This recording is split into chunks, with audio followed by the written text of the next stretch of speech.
Hello guys, welcome to my channel made maths. देखो, आज हम बात करने वाले हैं, हमारे पास एक्सरसाइज नंबर 1.3 है। देखो, ये एक्सरसाइज ना काफ़ी ज़्यादा आसान हो जाएगी अगर तुमने इसके जितने पिछले एग्जाम्पल हैं अगर वो सारे कर रखे तो।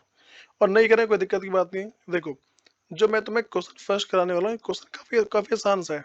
लेकिन इस क्वेश्चन को समझने के लिए ना हमें समझना होगा डेसिमल एक्सपेंशन। ठीक है, जो मेरे पास टाइप ऑफ डेसिमल एक्सपेंशन है वो समझना होगा। क्वेश्चन कह रही है कि right the following in a decimal form. ठीक, एंड से what kind of decimal expansion each has. ये किस प्रकार के डेसिमल एक्सपेंशन है।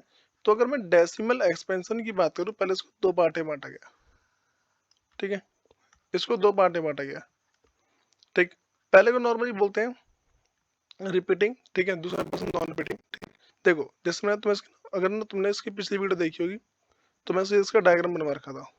ठीक है, एक मेरे पास टर्मिनेटिंग, ठीक है, दूसरा मेरे पास था नॉन टर्मिनेटिंग। इस तरीके से तो इसी के अंदर हम आगे जाके बढ़ के देखते हैं। ठीक है, हमारे पास क्या क्या इसमें पॉसिबल है। ठीक, तो पहले मेरे पास क्या है, इसमें चलो मान दो टर्मिनेटिंग, दूसरा मेरे पास है नॉन टर्मिनेटिंग। इस तरीके से अब टर्मिनेटिंग का मतलब क्या है, अगर पॉइंट के बाद नंबर रुक जाए। ठीक, अगर पॉइंट के बाद मेरा नंबर रुक जाता है तो हम इसको बोलते हैं टर्मिनेटिंग। ठीक है, लेकिन हम दूसरी बात करते हैं नॉन टर्मिनेटिंग। नॉन टर्मिनेटिंग को दो पार्ट में बांटा गया है। ठीक है, एक को बोलते हैं रिकरिंग, ठीक है, या फिर रिपीटिंग। दूसरे बोलते हैं नॉन रिकरिंग या फिर नॉन रिपीटिंग। इस तरीके से बोल के चलते हैं। तो अब इसमें होता क्या है, जो रिपीटिंग है या फिर जिसको रिकरिंग बोलते हैं, इसका मतलब क्या होता है कि नंबर ना रिपीट हो रहा है। जैसे मान लो 0.1818 इस तरीके से, या फिर मान लो ऐसा लिखा होगा 0.72 बार, सीधा बार लिखा होगा। तो इसको क्या बोलते हैं, इसे बोलेंगे रिपीटिंग। ठीक, या फिर बोल देंगे रिकरिंग। लेकिन अगर दूसरी बात करें नॉन रिकरिंग या फिर नॉन रिपीटिंग, इसका मतलब क्या है, इस वाला 0.2857190541 2, तो नंबर बार बार अलग अलग आ रहे हैं। अगर नंबर बार बार अलग आते हैं हम उसको बोलेंगे non terminating and non recurring. लेकिन नंबर मेरे पास क्या भी सेम आ रहे हैं बार बार। ठीक है, तो उसको बोलेंगे नॉन टर्मिनेटिंग एंड रिपीटिंग या फिर रिकरिंग। इस तरीके से बोलते हैं। अगर तुम्हें ये वाली बात पता लग रही ना तो तुम आराम से कर पाओगे। ठीक है, देखो जैसे मान लो मैं इसको लिख देता हूँ वरना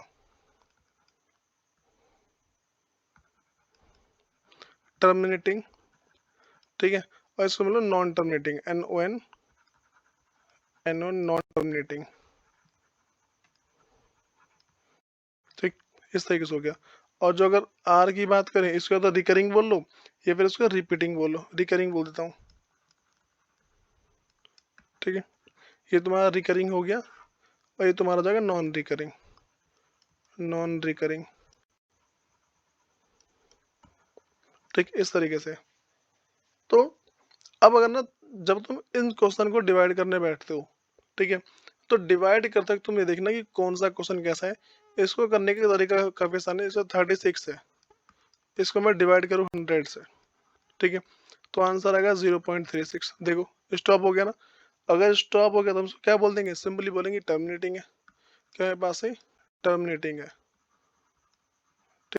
यही, चलो मैं तुम्हें एक बार ये बता रहा हूँ। ठीक, तो तीसरा वाला कैसा है तो सिंपल सही। क्या लिखा है, 4 1/8 है। इसको इससे मल्टीप्लाई करते हैं और जो आएगा इसमें यहाँ पे आके प्लस कर देते हैं। ठीक है, 8 चौक 32 और 1 33, 33/8 है। ठीक है, इस तरीके से करना क्या है, 33 को 8 से डिवाइड कर देते हैं।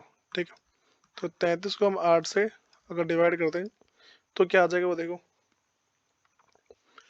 ये बस आएगा 8 से 24, 8 चौक 32, 8 चौक 32, बच गया यहाँ पे एक पॉइंट लगाओ यहाँ पे, यहाँ आएगा 0। ठीक है, 8 एकम 8, यहाँ बच रहा है 2। ठीक है, पॉइंट लगाओ 0, 8 दूनी 16, 4 पॉइंट लगाया 0, 8 दूनी 40, 4.125 आ रहा है। ठीक है, तो सिंपल सा लॉजिक है, ये भी टर्मिनेटिंग है। तो हमें इन्हीं बातों का ध्यान रख के चलना है कि कौन कौन से नंबर कैसे कैसे हैं। अगर तुम इसको पहचान लेते हो, देखो तो मैंने बस ये याद करना है। इसको बोलते हैं type of decimal expansion. Types of decimal expansion, ये चीज़ है, ठीक। तो ये जो तुम्हारा जो टाइप ऑफ डेसिमल एक्सपेंशन है, सिंपल सा एक ही लॉजिक प्ले करता है कि भाई जब भी तुम इस क्वेश्चन को करोगे तो तुम्हें बस पहचानना है। और इसके एमसीक्यू बहुत ज़्यादा बनते हैं एग्जाम में, मतलब कि चांस होते हैं एमसीक्यू बनने के, ठीक है। और बिना इसके एमसीक्यू क्वेश्चन जाते ही नहीं है, ठीक। अब देखो इसका जो हमारे पास नेक्स्ट पार्ट है उस पे आते हैं। ये वाला, ये क्वेश्चन ना वैसे एग्जाम में आता नहीं है, ठीक है। ये सिर्फ ना नॉर्मली सिर्फ सॉल्व करने के लिए। यहाँ हमसे कह रहा है कि you know 1/7 is equal to, ये उसने बोला है कि तुम्हें पता है 1/7 का मतलब क्या होता है, 0.142857 और इस सब के ऊपर बार, ठीक है। तुम्हें तुम्हें ये पता है कि 1/7 का मतलब ये है। तो कह रहे can you predicate what the decimal expansion of this without actually, ठीक है, डूइंग लॉन्ग डिवीजन। तो यहाँ कह रहे हैं क्या तुम इसको बता सकते हो कि इन सब की वैल्यू क्या है। कह रहे 2/7 की वैल्यू बता दो क्या है, 3/7 की वैल्यू बताओ क्या है। तो देखो 2/7 का मतलब क्या है, इसका मतलब 2 × 1/7, भाई इसका मतलब ये तो होता है 2/7 है, इसका मतलब ये होगा 3/7, इसका मतलब 3 × 1/7, तो इसका मतलब यही होता है। तो क्या करेंगे, 2 का 2 लिखा, 1/7 की वैल्यू पुट कर दो, 0.142857, ठीक। इसको मल्टीप्लाई करो, हमारा आंसर आ जाएगा, ठीक है। तो भाई इसके अलावा ना इसमें ज़्यादा कुछ है नहीं, तो सिंपली मल्टीप्लाई करता हूँ मैं इसको, तो मेरे पास आ जाएगा, देखो सिंपल 0.142857 है।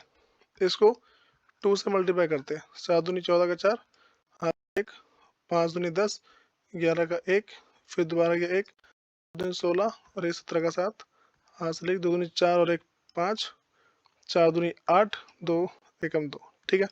तो 0 पॉइंट ये आ रहा है, तो 0.285714, ये मेरा आंसर आ गया, ठीक।